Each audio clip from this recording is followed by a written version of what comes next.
Assalamualaikum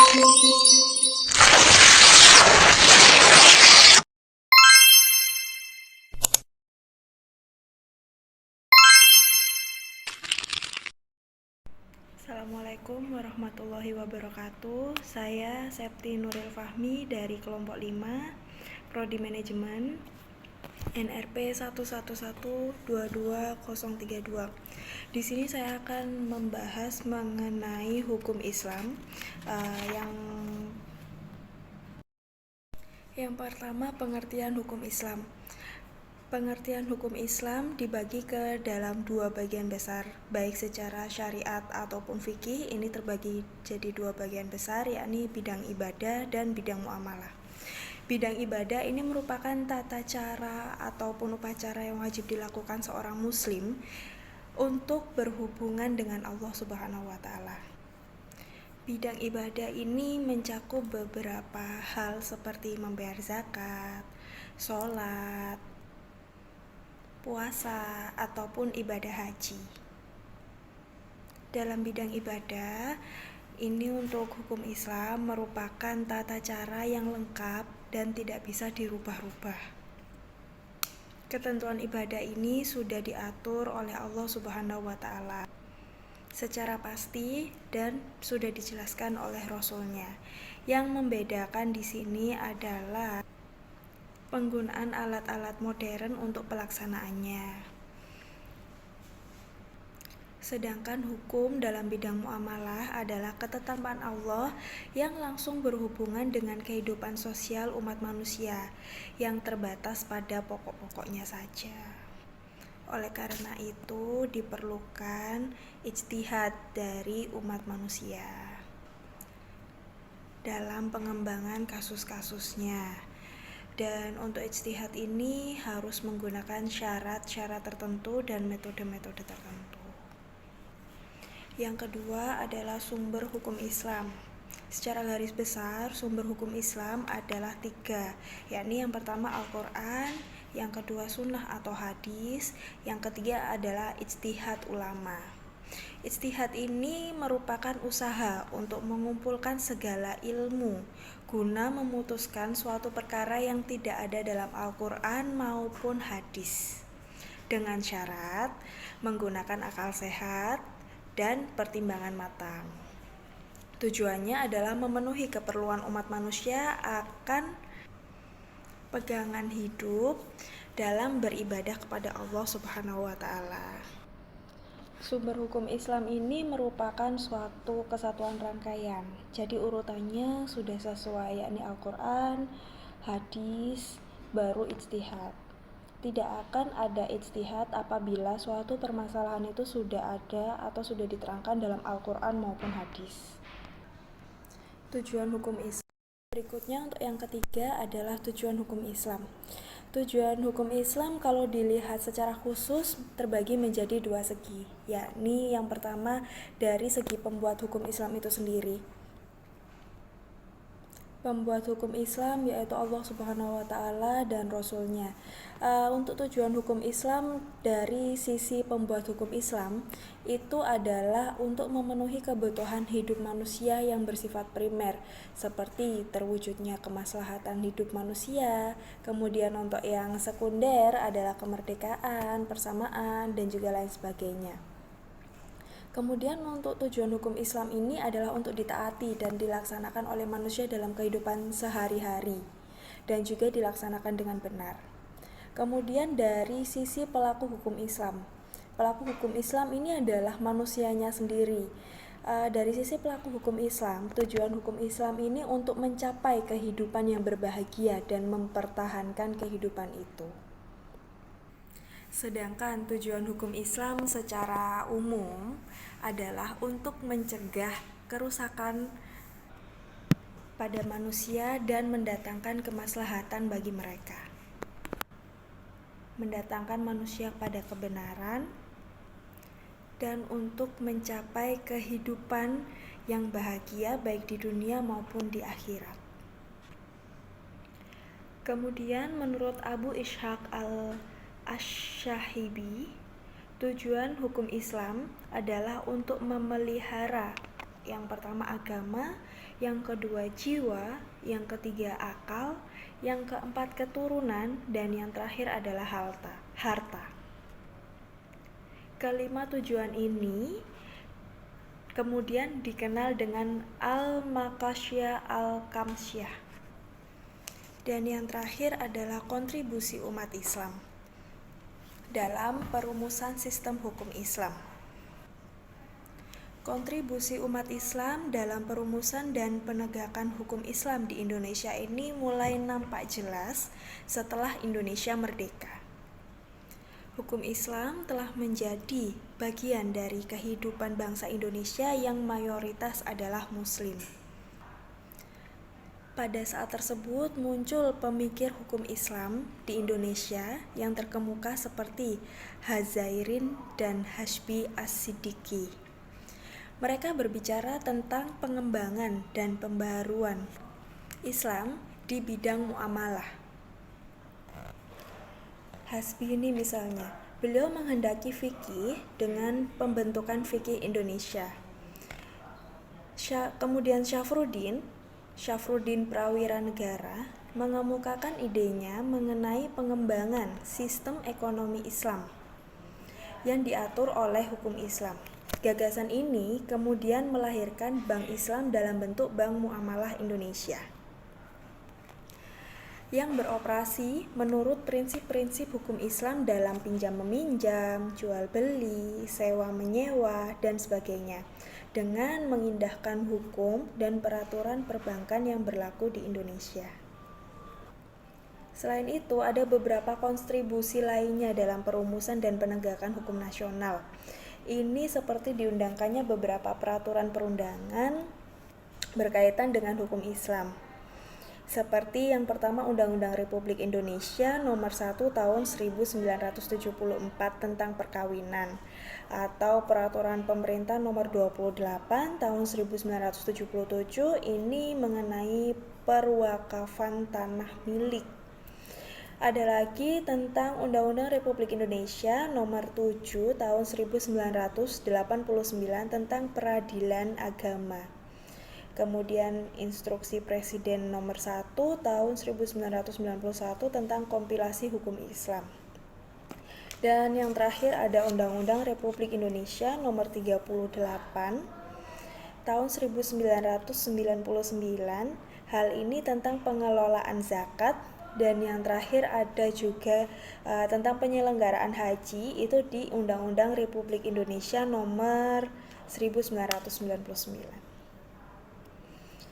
Demikian presentasi dari saya, selanjutnya akan dilanjutkan oleh rekan. Assalamualaikum warahmatullahi wabarakatuh. Saya Anervita Damayanti dari Prodi Manajemen. Saya akan membahas tentang B. Hak asasi manusia. Manusia sebagai makhluk Tuhan yang Maha Esa secara kodrati dianugerahi hak dasar yang disebut hak asasi, tanpa perbedaan antara satu dengan yang lainnya. Dengan hak asasi tersebut, manusia dapat mengembangkan diri dan memiliki peranan dan sumbangan bagi kesejahteraan hidup manusia. Hak asasi manusia sebagai suatu hak dasar yang melekat pada setiap diri manusia. Dari sejarahnya, umumnya para pakar di Eropa berpendapat bahwa lahirnya HAM dimulai dengan lahirnya Magna Carta pada tahun 1215 di Inggris.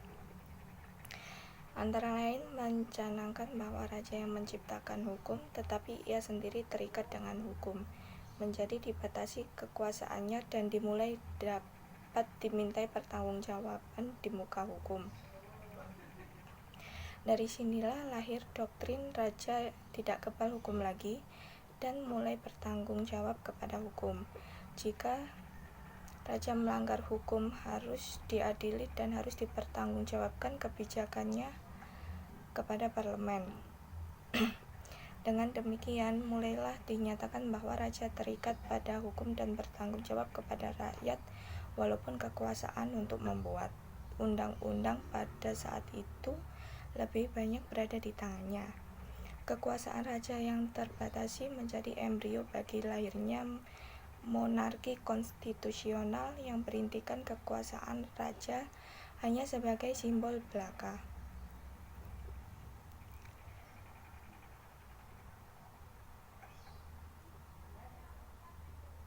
Lahirnya Magna Carta diikuti lahirnya Bill of Rights di Inggris pada tahun 1689.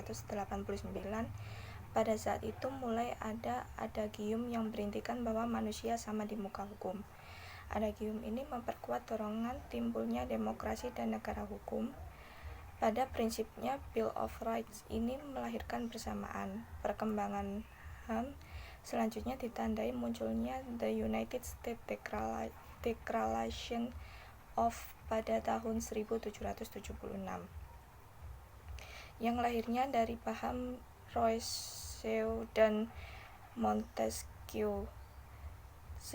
Selanjutnya pada tahun 1789 lahir pula The French Declaration, di mana hak-hak lebih dirinci yang kemudian melahirkan The Rule of Law. Dalam The French Declaration antara lain disebutkan tidak boleh ada penangkapan dan penahanan yang semena-mena, termasuk penangkapan tanpa alasan yang sah dan penahanan tanpa surat izin, tanpa surat perintah yang dikeluarkan pejabat yang sah. Di samping itu, dinyatakan juga adanya presumption in innocence, artinya orang-orang yang ditangkap kemudian dituduh dan ditahan berhak dinyatakan tidak bersalah sampai ada keputusan pengadilan yang berkekuatan hukum tetap menyatakan ia bersalah. Menyatakan tidak bersalah sampai ada keputusan pengadilan yang berkekuatan hukum tetap yang menyatakan ia bersalah. Dalam deklarasi ini juga dipertegas adanya freedom of expression, freedom of religion, the right of property, dan hak-hak dasar lainnya. Semua hak-hak yang ada dalam berbagai instrumen HAM tersebut kemudian dijadikan dasar pemikiran untuk melahirkan rumusan HAM yang bersifat universal yang kemudian dikenal dengan The Universal Declaration of Human Rights yang disahkan oleh PBB pada tahun 1948.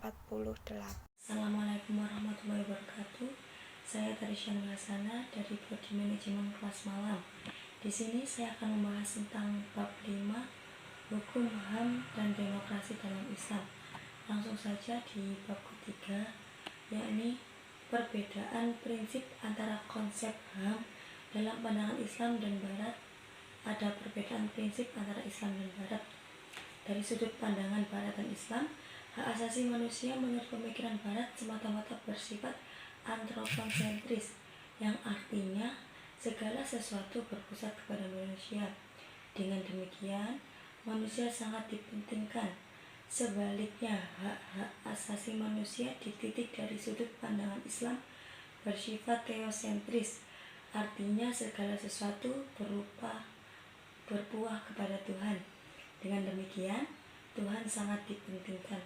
Dalam hubungan ini, Al-Kabrohi menyatakan, berbeda dengan pendekatan Barat, strategi Islam sangat mementingkan pengharapan kepada hak-hak asasi dan kemerdekaan dasar manusia sebagai aspek kualitas dan kesadaran keagamaan yang terpatri di dalam hati, pikiran, dan jiwa penganut-penganutnya. Pemikiran Barat menempatkan manusia pada posisi bahwa manusialah yang menjadi tolak ukur segala sesuatu. Adapun di dalam Islam melalui firman-Nya, Allah lah yang menjadi tolak ukur segala sesuatu. Sedangkan manusia adalah ciptaan Allah untuk mengabdi kepadanya. Di sini letak perbedaan fundamental antara hak-hak manusia menurut pola pemikiran Barat dengan hak-hak asasi manusia menurut pola pemikiran ajaran Islam. Maka, teosentris bagi seorang Islam adalah manusia pertama-tama harus meyakini ajaran pokok Islam yang dirumuskan dalam 2 kalimat syahadat, yakni pengakuan tiada Tuhan selain Allah dan Nabi Muhammad SAW sebagai utusannya. Baru setelah itu, manusia melakukan perbuatan-perbuatan yang baik menurut keyakinannya. Sepintas lalu tampak bahwa seakan-akan dalam Islam, manusia tidak mempunyai hak-hak asasi, Dalam konsep Islam, seseorang hanya mempunyai kewajiban-kewajiban dan tugas-tugas kepada Allah karena ia harus mematuhi hukumnya. Namun secara paradoks, di dalam tugas-tugas inilah terletak semua hak dan kemerdekaannya. Menurut ajaran Islam, manusia mengakui hak-hak dari manusia lain. Karena hal ini merupakan sebuah kewajiban yang dibebankan oleh hukum agama untuk mematuhi Allah Subhanahu wa taala sebagaimana dijelaskan dalam Quran surat Al-Anfal. Oleh karena itu, hak asasi manusia dalam Islam tidak semata-mata menekankan kepada hak asasi manusia saja. Akan tetapi, hak itu dilandasi kewajiban asasi manusia untuk mengabdi kepada Allah sebagai penciptanya. Menurut pandangan Islam, konsep HAM bukanlah hasil evaluasi dari pemikiran manusia, namun merupakan hasil dari wahyu ilahi yang diturunkan melalui para nabi dan rasul dari sejak permulaan ekstensi umat manusia di atas bumi. Sekian presentasi dari saya di bab C. Wassalamualaikum warahmatullahi wabarakatuh. Assalamualaikum warahmatullahi wabarakatuh. Saya Cynthia Wulandari dari Prodi Manajemen kelas malam. Di sini akan membahas bab 5 Hukum HAM Demokrasi dalam Islam. Saya langsung ke subbab D atau subbab 4 yaitu Demokrasi dalam Islam. Khususnya dalam ranah sosial dan politik, demokrasi dalam Islam dianggap sebagai sistem yang demokratis dalam kerangka konseptual Islam. Banyak perhatian diberikan pada beberapa aspek dalam konsep-konsep Islam yang sudah lama berakar, yaitu musyawarah, persetujuan, dan penilaian interpretatif yang mandiri atau disebut ijtihad. Perlunya musyawarah merupakan konsekuensi politik kekhalifahan manusia. Masalah musyawarah ini dengan jelas disebutkan dalam Quran Surat Asy-Syura ayat 28. Yang isinya berupa perintah kepada para pemimpin dalam kedudukan apapun untuk menyelesaikan urusan mereka yang dipimpinnya dengan cara bermusyawarah. Dengan demikian, tidak akan terjadi kesewenang-wenangan dari seorang pemimpin kepada rakyat yang dipimpinnya. Di samping musyawarah, ada hal lain yang sangat penting dalam masalah demokrasi, yakni konsensus atau disebut dengan ijma'. Sementara ini, konsensus telah lama diterima sebagai konsep pengesahan resmi dalam hukum Islam.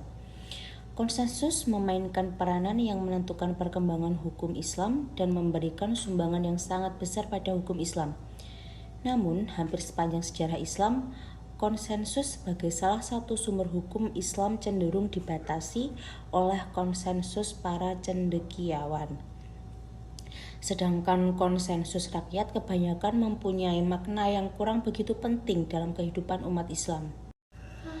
Dalam pemikiran Muslim modern, potensi fleksibilitas yang terkandung dalam konsep konsensus akhirnya mendapat saluran yang lebih besar untuk mengembangkan hukum Islam dan menyesuaikan dengan kondisi yang berubah.